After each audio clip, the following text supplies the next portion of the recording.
Bonjour la Fire Family et bienvenue dans cette nouvelle vidéo. Aujourd'hui, je vais vous parler d'une intervention qui a eu lieu il y a peu de temps.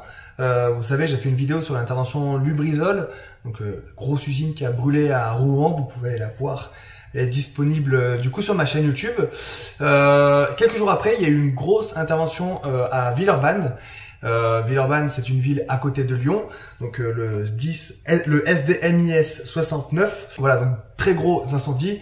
On va parler de ça dans cette vidéo, mais avant de commencer, je voulais féliciter Marion qui commence ma méthode d'entraînement. Bravo à toi, la méthode Guyard. Tu es parti pour devenir une machine de guerre. Bravo, bravo d'être passé à l'action. Si vous voulez faire comme Marion et commencer mon programme d'entraînement, n'hésitez surtout pas. Le lien est dans la description. Voilà, donc moi, ça me fait vraiment plaisir de pouvoir vous aider. Alors surtout, n'hésitez pas.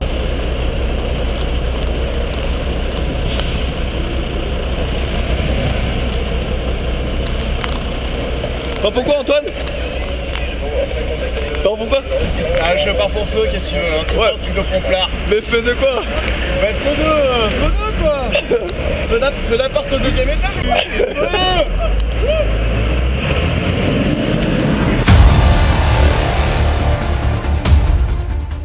Donc nous sommes le mardi 8 octobre 2019. Il est 7 h du matin lorsque les Lyonnais aperçoivent un gros panache de fumée. Panache de fumée immense. Il y a un incendie dans la banlieue lyonnaise à Villeurbanne. Très vite, les sapeurs-pompiers sont envoyés sur place. Retour sur cette grosse intervention.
Avant de continuer cette vidéo, nous allons voir où était situé cet entrepôt. Donc au départ, en tout cas dans les médias, on parlait d'un entrepôt.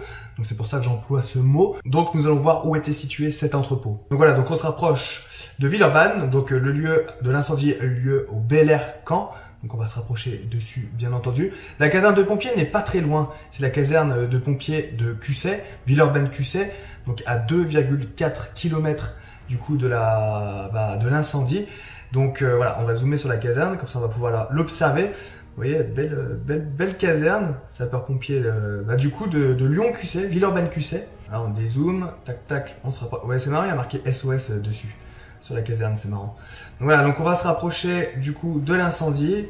Tac tac, donc 2,4 km, c'est pas très loin. Bien entendu, c'est proche de la caserne Villeurbanne-Cussey, mais je ne sais pas exactement si c'est sur leur secteur. Je pense que c'est la caserne le plus proche. Peut-être que c'est pas les pompiers qui ont été dépêchés sur place directement. Après, vous le savez, hein, peut-être que les pompiers étaient sur une autre intervention, etc., etc. Mais en tout cas, c'est la caserne la plus proche, donc c'est pour ça que je fais un zoom sur cette caserne. Donc voilà, on arrive ici au Bel Air Caen. Tac tac, donc vous voyez, vous pouvez voir, hein, c'est immense, c'est juste immense. Voilà, c'est vraiment un très très grand bâtiment. Donc c'est ce bâtiment qui s'est embrasé ce 8 octobre à 7 h du matin.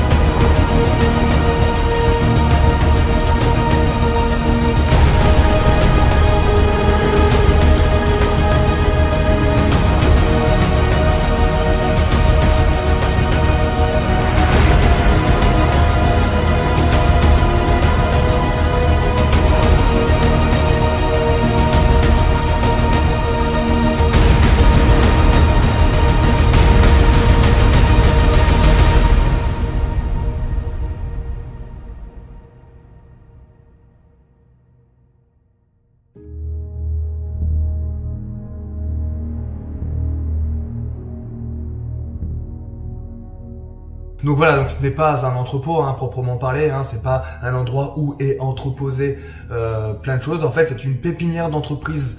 Ce qu'on appelle une pépinière d'entreprise, en gros, c'est des bureaux avec plein d'entreprises dedans.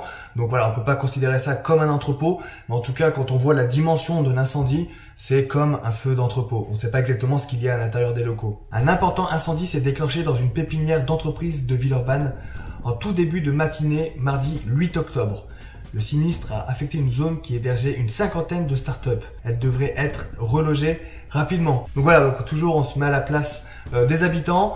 Vous voyez un gros panache de fumée, ça brûle. On est quelques jours après Rouen, après le gros incendie qu'il y a eu à Rouen. En tout cas, les habitants autour ont certainement dû se poser pas mal de questions. L'information n'est pas passée inaperçue aux yeux des tweetos de la métropole. Ce mardi 8 octobre au matin, un important incendie s'est déclenché en tout début de matinée dans une pépinière d'entreprise de Villeurbanne, avenue de Bel Air. Alors, comme vous avez pu le voir certainement sur les réseaux sociaux, en tout cas sur Twitter, il y a eu plein de photos, de vidéos, tout ça. Donc c'est vrai qu'avec les réseaux sociaux, on est vite informé et forcément, on se pose pas mal de questions. Qu'est-ce qui se passe exactement du coup à cet endroit? 5000 mètres carrés ravagés par les flammes. Voilà, donc gros incendie, 5000 mètres carrés d'incendie, c'est pas rien, vous avez pu voir la vidéo, c'est juste énorme. Vers 10h, c'est ça que je trouve ouf, vers les 10h, les autorités ont annoncé que le feu était maîtrisé. D'accord? Aucune victime n'est à déplorer. Déjà, qu'il n'y ait pas de victime, c'est super. Et en plus, à 10h, donc du coup, ça fait 3 heures après le feu. Le feu a eu lieu à 7h, 10h. Donc à peu près 3 heures après le feu a été déclaré comme maîtrisé. Donc maîtrisé, ça veut pas dire éteint, ça veut dire qu'il est circonscrit, qu'il n'y a plus de risque de propagation. Mais c'est quand même une performance, 3 heures pour bien circonscrire le feu. En tout cas, bravo aux sapeurs-pompiers du SDMIS. Le bâtiment touché fait, dans son ensemble, 10 000 m². L'incendie qui avait progressé depuis l'alerte donnée à 7h a ravagé 5 000 m² de bureaux et d'ateliers de cette surface.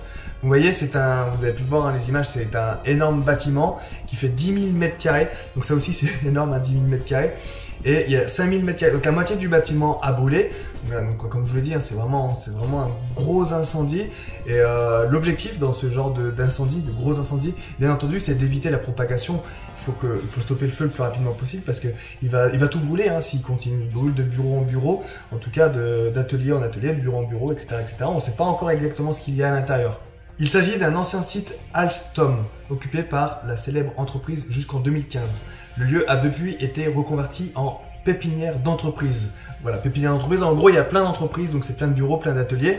Le lieu est répertorié, d'accord? Le chef d'agrès sait où est-ce qu'il va, donc ils savent à peu près ce qu'il y a à l'intérieur, parce que forcément c'est un grand bâtiment, donc forcément les pompiers savent s'il y a des produits toxiques, des produits dangereux, s'il y a des risques d'explosion, etc., etc. Mais dans chaque locaux, on peut pas exactement savoir ce qu'il y a à l'intérieur, donc il y a toujours un peu cette interrogation. Mais là on sait déjà que c'est pas un site Seveso, donc les pompiers savent que c'est pas un site Seveso, donc il n'y a pas risque d'hydrocarbures, il n'y a pas de gros risque d'explosion, etc., etc.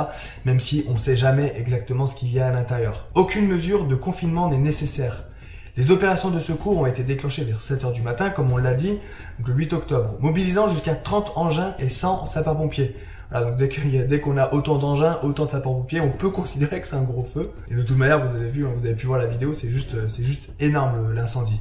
La préfecture du Rhône a tenu à préciser rapidement, compte tenu de l'émotion suscitée par le récent incendie de l'usine Lubrizol à Rouen, que l'endroit n'est pas classé Seveso, d'accord, ni ICPE, installation classée pour la protection de l'environnement, et ne comportait pas de matière dangereuse. Voilà, donc déjà, les médias ont dû vite annoncer ça, parce que forcément les habitants autour étaient inquiets. Donc la préfecture du Rhône a vraiment insisté là-dessus. Il n'y a pas de risque. C'est pas un endroit classé Seveso. Juste une start-up spécialisée dans les batteries de vélo. Comme nous l'annoncions initialement, une source proche du dossier a confirmé qu'une start-up spécialisée dans les batteries pour vélo avait bien été atteinte par les flammes. Mais la préfecture n'a pas estimé nécessaire la mise en place de mesures de confinement. Voilà, le seul risque qu'il y avait, entre guillemets, c'était batterie de vélo. Voilà, il y avait un endroit où étaient stockées des batteries de vélo. Donc toujours, c'est certainement des batteries au lithium, donc il y a toujours un risque, hein, bien entendu.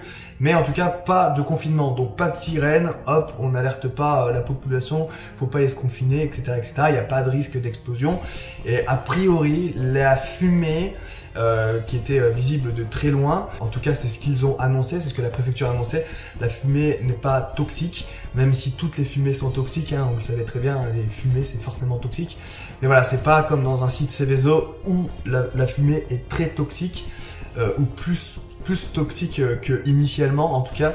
Donc du coup les fumées se sont dispersées, voilà, c'est ce qu'a annoncé la préfecture en tout cas. Des fumées très visibles qui devraient se disperser. Le panache de fumée très noire et dense a été vu de toute la métropole lyonnaise, à la faveur d'un temps très dégagé. L'absence de couverture nuageuse, maintenant que l'incendie est éteint, devrait favoriser la dispersion des fumées. Les analyses de la qualité de l'air sont en cours. Donc voilà, gros incendie qu'ont effectué les sapeurs-pompiers du coup du Rhône. Donc voilà, c'est proche d'un feu d'entrepôt, pardon. Donc quand c'est une grosse zone comme ça qui brûle, il faut beaucoup de moyens en eau. Dans ce genre de situation, il n'y a pas forcément de victimes. Donc là, fort heureusement, il n'y a pas eu de victimes, il n'y a pas eu de pompiers blessés. Ça, c'est super déjà, ça c'est à souligner, c'est vraiment super. Donc il n'y a pas forcément de victimes, les lieux, voilà, c'est pas un établissement recevant du public. On est le matin, il n'y a pas forcément de personnes à l'intérieur. Donc il n'y a pas forcément de notion de sauvetage quand on arrive sur un feu comme ça, même si on sait jamais, il peut toujours y avoir du monde à l'intérieur. Par contre, c'est quand même un feu de grande envergure, très grand feu. Du coup, il faut beaucoup de moyens en eau, d'accord? C'est pour ça que je disais tout à l'heure que ça se rapproche d'un feu d'entrepôt, un gros feu. Donc du coup, il faut beaucoup de lances, beaucoup d'eau pour éteindre ce feu. Voilà. Comme ce n'est pas un site classé Seveso, comme c'est pas un feu d'hydrocarbures, il n'y a pas besoin de moyens en mousse. En fait, l'eau est suffisante. Mais du coup, il faut cerner le feu. Donc, vous pouvez imaginer tous les pompiers et voilà qui vont sur place. Donc de nombreux moyens, 30 engins, 100 pompiers, grosse intervention. Voilà, 3 heures pour le maîtriser. En tout cas, bravo à vous les pompiers lyonnais. Et voilà, je voulais juste vous parler de cet incendie. Si jamais vous étiez sur le secteur Villeurbanne QC, si vous en savez un peu plus sur l'intervention qu'ont mené les sapeurs-pompiers, n'hésitez surtout pas, les commentaires c'est votre espace. Voilà, et puis si pompiers, si vous étiez sur cet incendie, je vous dis bravo pour cette intervention. Et pareil, si vous voulez témoigner, n'hésitez pas dans les commentaires. On peut en discuter bien entendu entre nous dans les commentaires. Ça me fait vraiment plaisir en tout cas. Voilà la Fire Family pour cet incendie. Merci en tout cas d'avoir regardé cette vidéo. J'espère qu'elle vous a plu. Grosse intervention. Voilà, ça me fait plaisir moi de parler de ces interventions, de mettre un peu en avant et puis d'expliquer un peu à mon niveau, hein, mon modeste niveau, un peu comment ça s'est passé. Et je vous le rappelle, si vous voulez compléter la vidéo, les commentaires sont là pour ça. N'hésitez surtout pas, faites-vous plaisir. Merci en tout cas d'avoir regardé cette vidéo. N'hésitez pas à lâcher un pouce bleu si vous l'avez aimé, à vous abonner à ma chaîne YouTube. Il y a d'autres vidéos qui arrivent. Et partagez aussi également cette vidéo à vos amis. Si vous voulez lire mon histoire, elle est ici, donc c'est mon livre qui est aussi dans la description, n'hésitez surtout pas. Je raconte mon parcours, jeune sapeur-pompier, près de Lyon en plus, à Pierre-Bénite, près de la caserne de Villeurbanne QC, où j'ai été pompier volontaire, JSP, pompier volontaire, et après ensuite j'ai enchaîné avec la brigade de sapeurs-pompiers de Paris. Donc j'ai écrit ce livre qui raconte mon parcours, l'incendie de ma vie, donc n'hésitez surtout pas. Les retours sont très positifs et ça me fait super plaisir. Merci en tout cas la Fire Family. À demain du coup pour la prochaine vidéo. Rompez, que Sainte-Barbe vous protège. Prenez soin de vous et faites attention sur l'intervention. Surtout ce genre d'intervention, faites super gaffe. Et à demain pour la prochaine vidéo. Ciao. Mets ton masque. À droite, il y a un appartement là.